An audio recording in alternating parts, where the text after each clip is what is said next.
it can be done. You just kind of like, you have to let your give a damn break somewhere. You just have to make sure it breaks in the right places and you keep it together for the non-negotiables.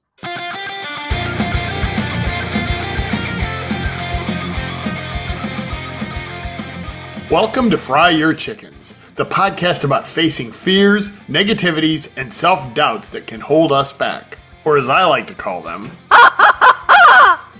chickens. Get ready because it's time to tell those chickens that are holding you back to shut the cluck up. We will learn how real people did exactly that. I'm your host, Phil Barth. Let's get ready to fry.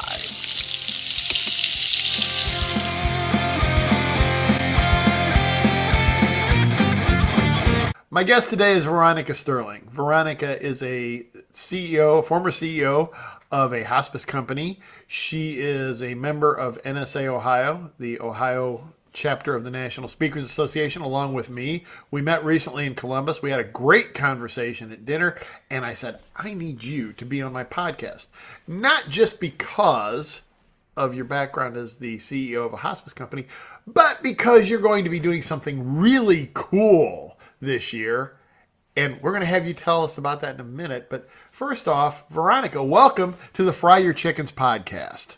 I thank you. I've been really excited to be here ever since I caught on to you and the chickens. I love the whole vibe. Now, please tell me, I did give you a rubber chicken, right? You do have one? I do not have my own rubber chicken.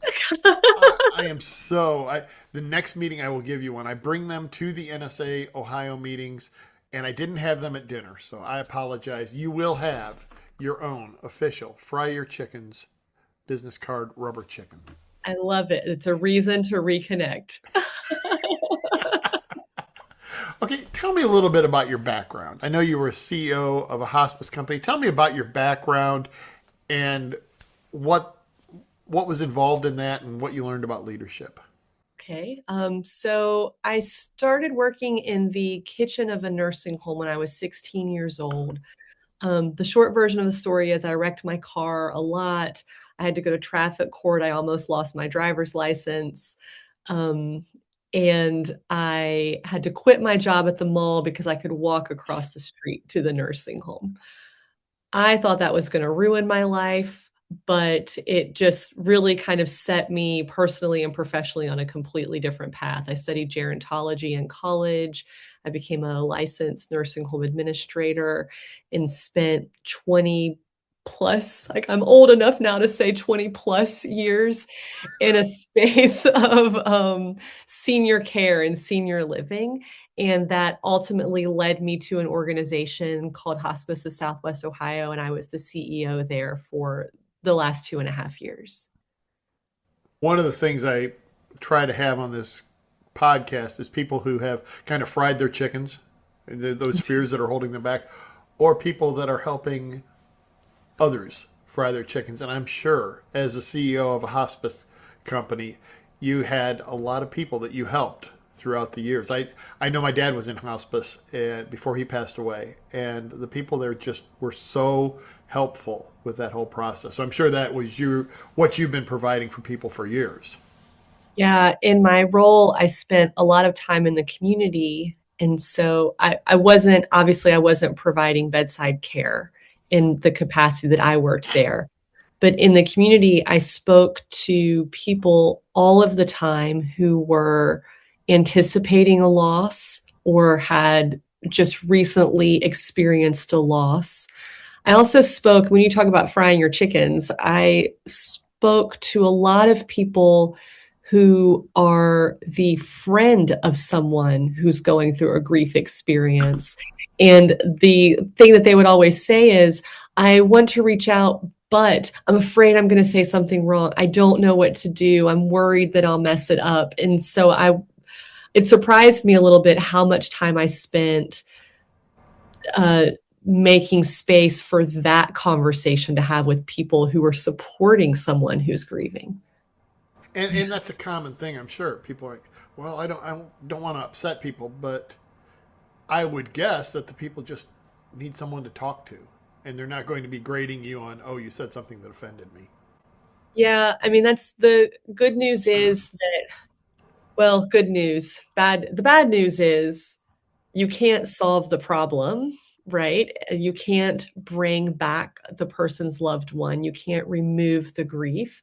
The good news is that it's so hard to try to solve the problem, and that's where we spend most of our time, and it's much easier to just be present and to just say, "Hey, I'm here," and just kind of acknowledge that magnitude of the loss and the pain and just be willing to sit with someone. And if you mess up, you just get a chance to go back and try to reconnect again, which is a far better option than never having that connection at all. So what did your time in the hospice business teach you about leadership, pressure, and people? Any one of those three, or you can take them all three. I think that there is this combining of professionalism and personal emotional experience that's allowed to happen when you work in a hospice organization where those boundaries are often a lot firmer inside other workplaces. So I have definitely been in my office. We did have a dedicated inpatient unit. My office was in the same building. So I have Mhm. been in my office working, just doing my thing, and have had a nurse come in. She's crying and she just needs a moment to allow the stress of the situation to kind of pass through her. And then she returns right back to the bedside. And uh, one of the things that I think I've learned about people is that we really all need this opportunity in our life to let stress pass through us sometimes. And we try to just hold on to it and thinking that that's like the more courageous thing to do. And I mean, it's actually much more courageous, right, to step into the uncertainty, to do the thing that makes us the most scared. And sometimes that's just letting ourselves feel the emotions and have the connection. And then ultimately, the stress can kind of dissipate. Yeah, yeah, it can. And I mean, it doesn't necessarily mean that the thing causing the stress has gone away, right? Like the stressor and the stress aren't the same. But if we allow ourselves to have the space for the stress to become fluid, then we can sustain a little bit longer Mhm. under the pressure. And I think that's important in hospice, in death and grief and life and any struggle, transition, et cetera, et cetera. All right. As I mentioned, you are a member of NSA, the National Speakers Association, not the one that is involved with security. And what are your speaking topics? What are you speaking on? Okay, so I, as a speaker per se, I am new. I'm on a somewhat of a journey this year uncovering this story. I developed a talk that I titled The Commitment Compass. And I did that because I think to kind of come into your space, Phil, I'm not sure if, this is like a chicken and egg story. Like there's courage and there's commitment. And I do believe that commitment is sustaining something for a long period of time, agreeing to stick with something that we believe in, a purpose, a passion, even if it rationally seems like that's not the easiest choice. And courage is the decision in the moment to stay committed or recommit and realign to our purpose. And I've really been unpacking that. I feel like I'm rambling a little bit right now, which is not what you'd expect from a speaker, but I actually just delivered my signature program Monday, and I have since come home and started like diving back into some research about this, and I've just spun my head like all over the place again. I'm going to the library as soon as this talk is over.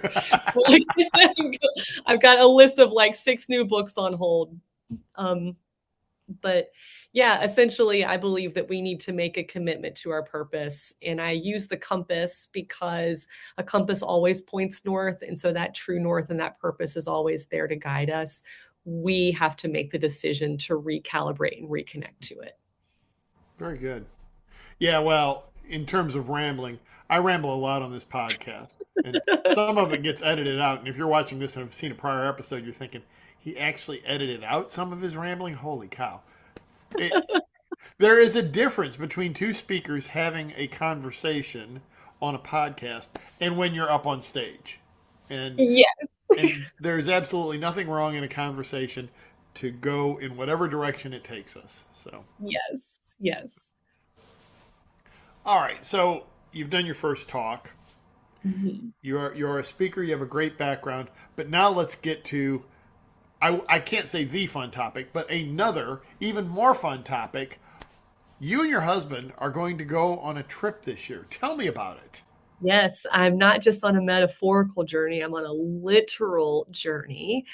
So in 2018, my husband and I decided to make a commitment to a purpose, and we bought a 1984 Airstream motorhome on Craigslist. Airstream hand built an all aluminum Class A motorhome for about 12 years. It's very rare. It took us 3 years to gut it, renovate it, get it into an actual safe, drivable condition. Over the past 4 years, we've traveled 40,000 miles together. We've been to 40 national parks. Our goal is to see all 63. And this year in May, we'll be embarking on a 2-month road trip heading cross country. We'll pick up about a dozen more parks and a handful of other fun stops along the way. Wow, that's incredible. Can you tell me about the first trip you took in the Airstream? Okay, so the first trip that we took, I guess you could say, was the drive home. And the Airstream broke down on the drive home. So there we were in a gas station parking lot trying to figure out um, where to get an alternator, like in the dark, in the middle of a very rural area. The first trip after that was like a shakedown trip. We really wanted to get a sense of what was working and not working. So we planned this trip to go. We live north of Cincinnati, and we planned to drive to a state park in Columbus. We have friends and family in Bow City. This is an hour and 45-minute drive, easy peasy. It took us 2 days to get there because we broke down again. We spent the night at a truck stop, and the battery died. So we added that to the list of things that needed to be repaired or replaced.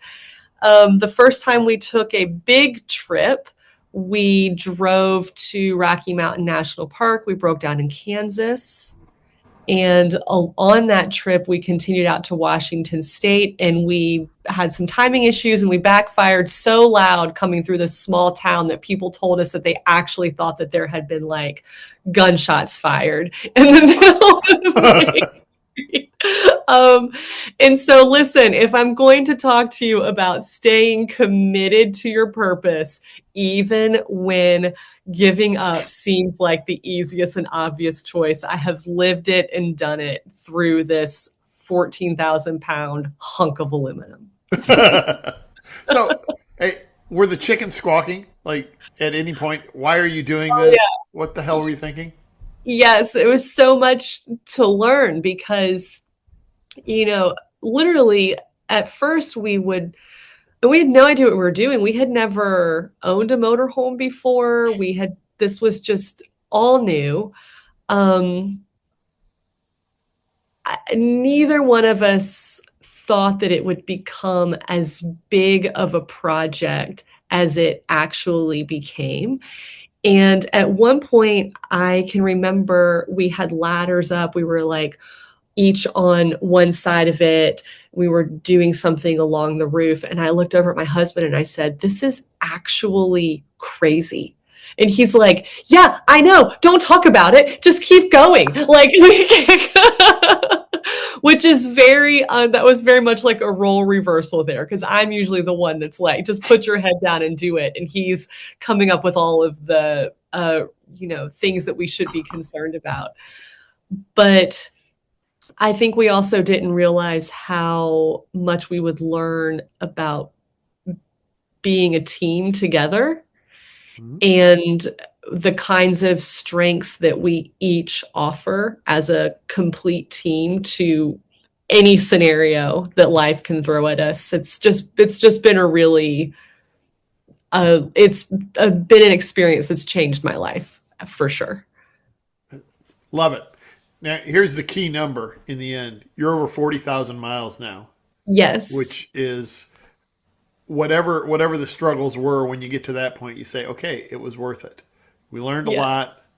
And probably if you'd known what the struggles were up front, you might have passed, but you Yeah. didn't I for didn't. whatever reason. And now it's 40,000 miles and counting because you're going to have a whole lot more miles in when are you leaving? March? We're gonna leave in May. In So May. yes. Fantastic. So make an appointment on your calendar at some point when you get back. We're going to have you back on to find out how the trip went Ooh, and okay. what chickens you fried. I, we haven't been to very many national parks, mostly because we keep going to the same ones over and over again. But I have had another guest that said for her in her 40s, her goal is to go to 40 national parks. And Ooh. she is making, but she didn't limit herself to the U.S. either. She's doing U.S. and Canada, so 40 out of the two. And we keep in touch, and you and I will obviously keep in touch with how the progress is going. But yeah, I can't wait to hear about the adventures at the individual parks. Very cool. All right. Now, I am not the only host of this podcast. I also have my puppy Darcy, who likes to get involved and ask an occasional question. So I'm going to bring Darcy up on screen, and she has a question for you. Okay. I love it. I've seen Darcy on Facebook. So this is my first That's like true. one-on-one with Darcy. Here it comes. Okay. I just pointed the microphone away from the computer that has the sound toward the monitor. Why? Okay. All right. Keeping it real on the Fry Your Chickens podcast. Here's Darcy. If this road trip had a chicken mascot representing the biggest challenge you expect to face, what kind of chicken would it be? And why? If this road trip had a See, Darcy just has not learned her manners to stop talking. So the question from Darcy was, if this road trip had a chicken mascot representing the challenges, what kind of chicken would it be and why? I think it's probably like a spicy hot Nashville chicken. And I Yes. say that because the challenges that I'm anticipating are the weather. I know that we're going to Death Valley, where even in May, the average can be 98 degrees. But we're also still going further north and up higher in elevation. And so there could be snow that forces us to reroute right in the middle of our course. So hot, but hopefully more hot days than cold days. So spicy chicken. A little spicy, a little Nashville hot on the one side, and maybe a frozen chicken patty on the other. Yes. Okay, Darcy likes that answer. So we are going to go to the next thing. Okay. Here on the Fryer Chickens podcast, we have a question that every guest gets asked. We also have a belief on this podcast that anything worth doing is worth overdoing. So I now have a band that introduces the big question. So we will once again go to sharing the screen. This is some of the most fun that I've had on a podcast. Oh, thank you so much. If I'm, it's got to be silly. It's got to be on brand for me. All right, so okay. The name of the band, as you can see now on the screen, is Lord Cluckington and the Headbangers, and they now introduce the most important question. It's time for the big question, because everybody cares. Fight one bear-sized chicken, or 100 chicken-sized bears.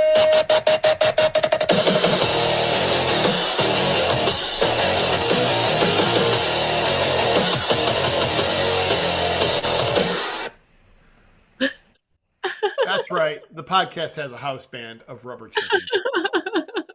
So the question is, very important question. Which would you rather fight? One bear-sized chicken or 100 chicken-sized bears? And why? Okay, I'm going to go with one bear-sized chicken. And that is because in my work, one of the questions that people would ask me the most often is like, how do you deal with all of the stigma around the work that you do? And I grew up working with people who were 80, 90, 100 years old. And so we weren't talking about it all of the time, but there was just this understanding that at some point life does come to an end. And so being in a space of end of life, death, it didn't feel like there was stigma around that. Of course, not everyone lives to be 95 years old before they die. And grief is very complex. And so there's an enormous amount of stigma around it. And what I learned is stigma, like a bear-sized chicken, it can just be giant. You can think it's going to like fill the whole room and there's no space for anything else. But the second we start talking about the thing, stigma just disappears.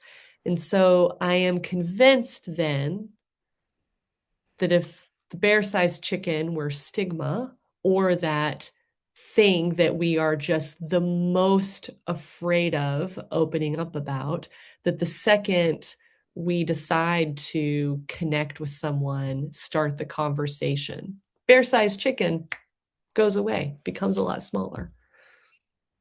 Wow. I don't rank the answers on this podcast, but if I did, that'd be right at the top. That is really good. Now, I just made that up just now. So impressive. See, this is why you're going to be a great speaker. That was very good. And now we have to move to the next thing, which I forgot what it is because I was so into the answer you just gave. And now it's time for the third part of our 3 important questions. The 3 random questions from ChatGPT.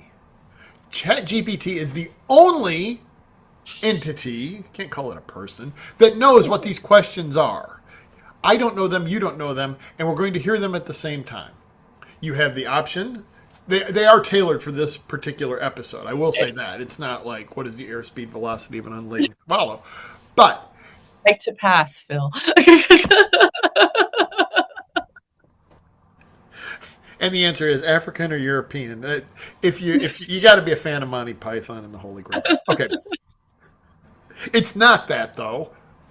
There are guests where it would be that. It's 3 random questions for this.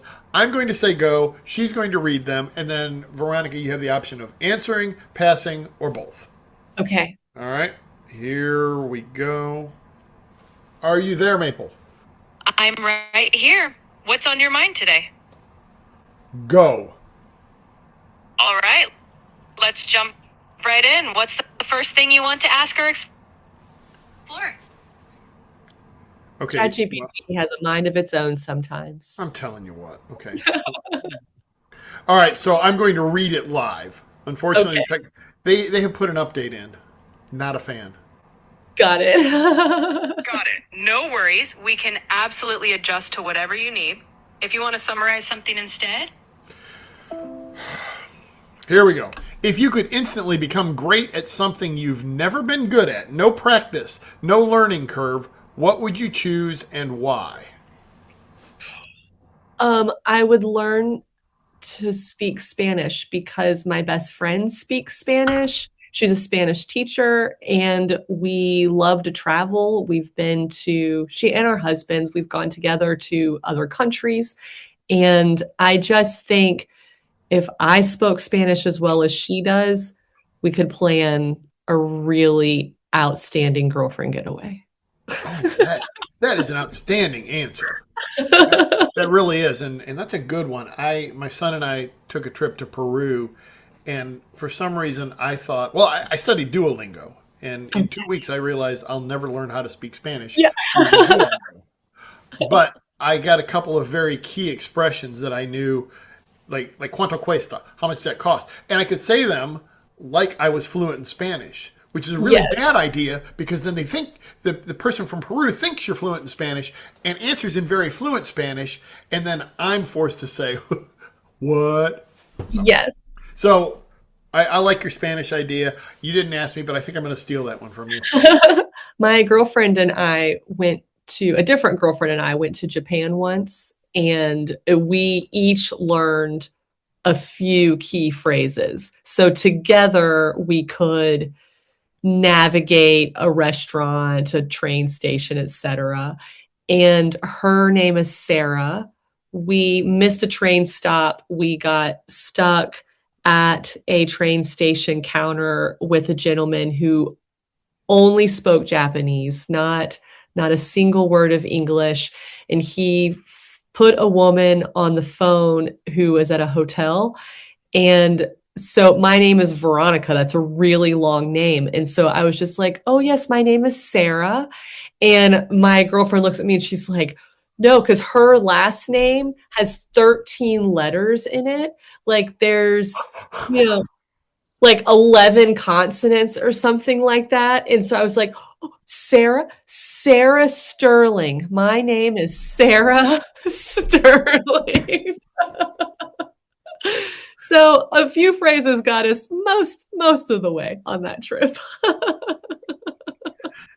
Very good. All right. Fantastic. That was a good question. Great answer. Here we go for question number 2. What's something you used to believe very strongly and now you believe the opposite? I mean, I used to believe that if I wasn't busy, I wasn't being productive. And like, really, I think what that meant was if I didn't feel like I was busy, overworked, maxed out, doing 8 million things at a time, then I was probably failing at something and being a complete utter like unproductive waste to humanity. And that's a lot to unpack, but I got over it somehow. And life is a lot better without carrying that kind of burden. How about you, Phil? What do you think? Dang it, I wanted to pass this one. Okay. Well, two things. Number one, a trip out west to the national parks will slow you down and good. I used to think I was invincible. I could do it all. I could get up early, work late, leave for the airport, and just barely make the flight, and I could do it all, and the normal rules of physics and biology didn't apply to me, and then I had a heart attack. And so now I mean, I can't say I believe the opposite, right? Because the opposite would be I now believe I can't do anything. That's not true. But I did. Okay, I can rephrase it though. I can say I used to believe I never needed to take downtime. I never needed to take a break. And this is similar to what you said.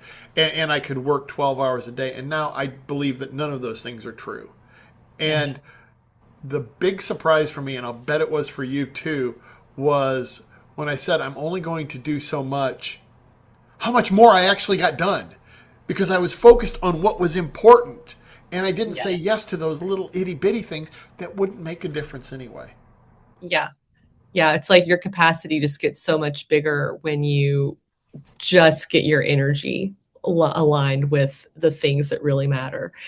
And I won't like Like I no longer subscribe to like my basic hygiene is not part of my self-care. It's like survive like sleep, hygiene, nutrition, water, like that is not to make me more productive for someone else. It's so I can survive and become creative, and contribute back. But yeah, that's a big part of it, I think.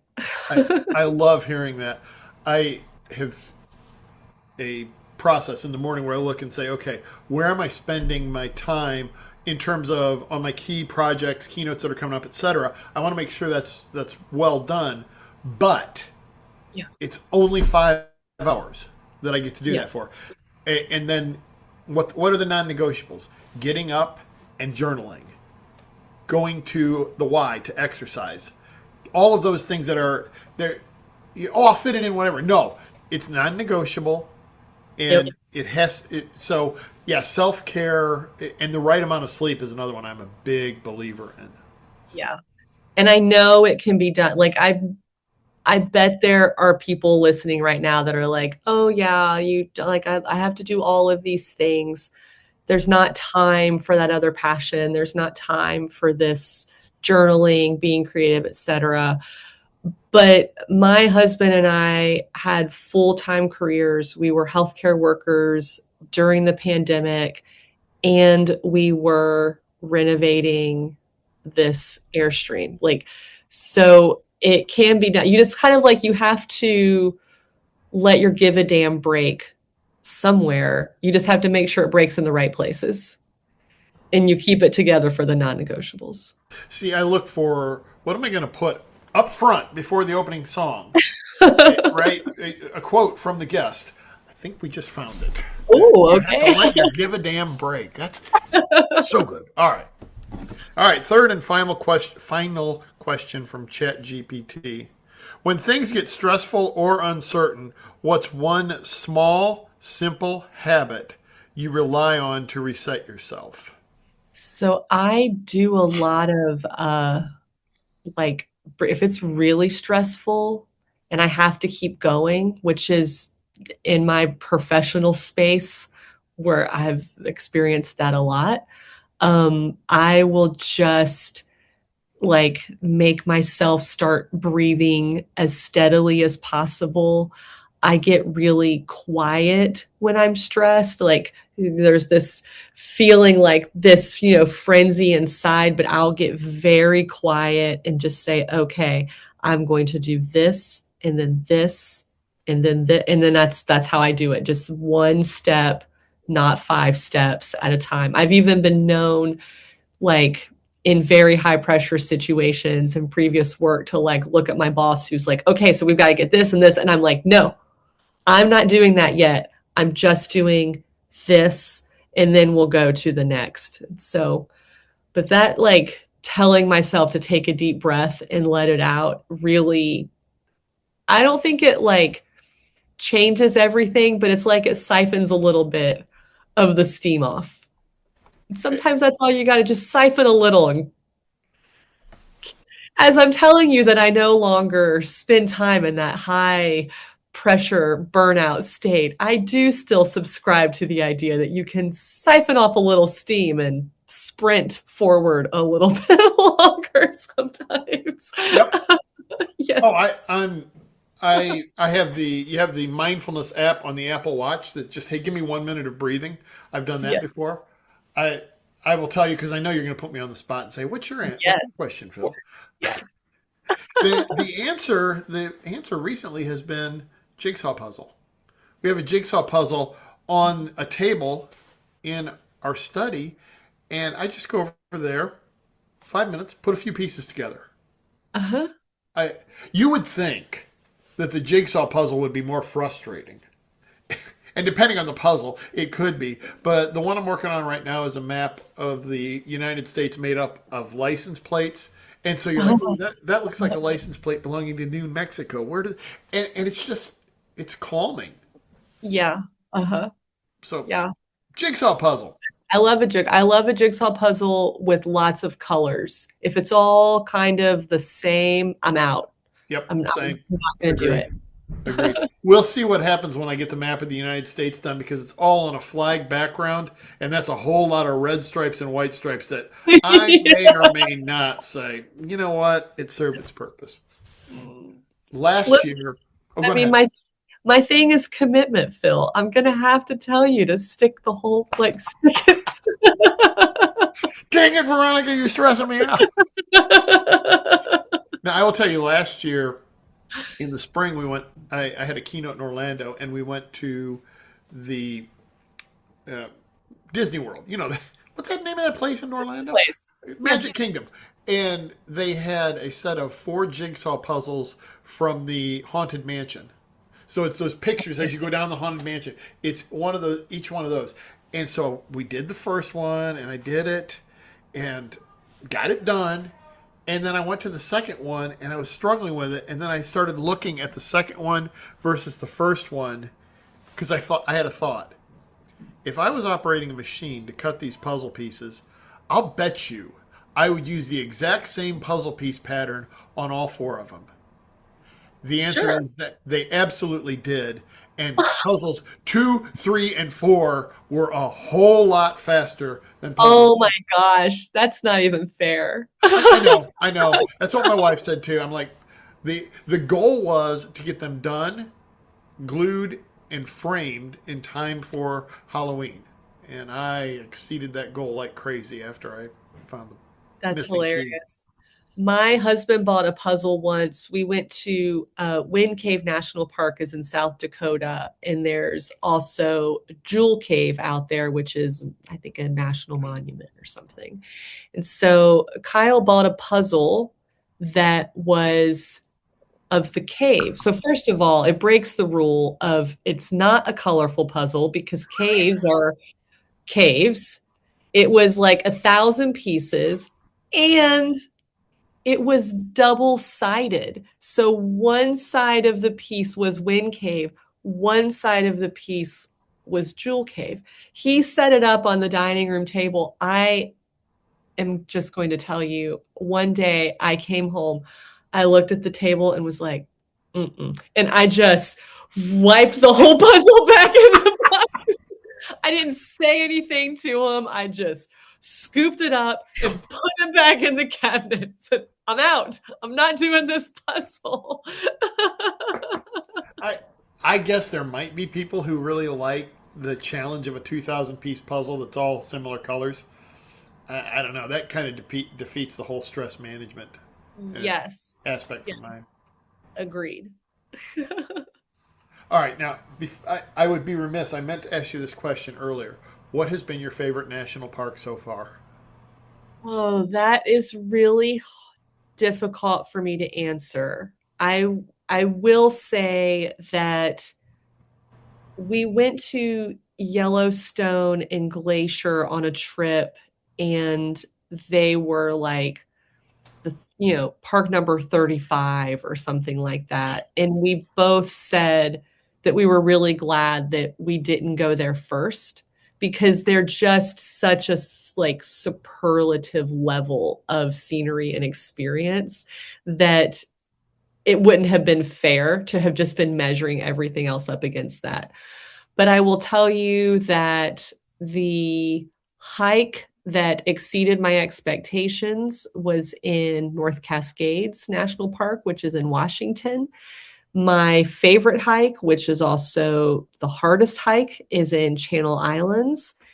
And my favorite trees are in Congaree, which is in South Carolina. Oh, nice. Yeah. I love South Carolina. Well, What kind of trees? so they are called a loblolly, and they're a pine tree that it almost looks like squares in the bark, like patched together.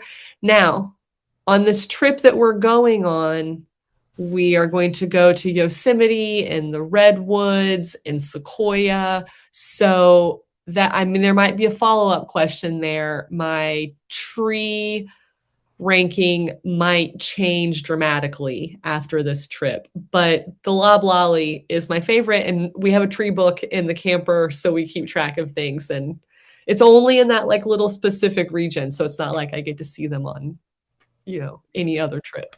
We used to have, I worked for Champion Paper and then International Paper, and they would plant loblollies in rows Oh, in yes. tree farms because they're such a good tree. They can grow quickly and they make really good paper. Yeah. So Huh, cool. in the wild, I'm sure they're even better. I'm going to add that to like my fun. See, Kyle is like Encyclopedia Brown. He always has these like fun facts. And every now and then I have the fun fact. And so I can't wait to be like, loblollies, they're the most common tree for paper. They are because at least the ones we grew, they would grow up and you'd have the big long trunk before you got into the branches. Yes. And Yes. yeah, beautiful trees. Veronica, what is the final message you would like to leave with our listeners today?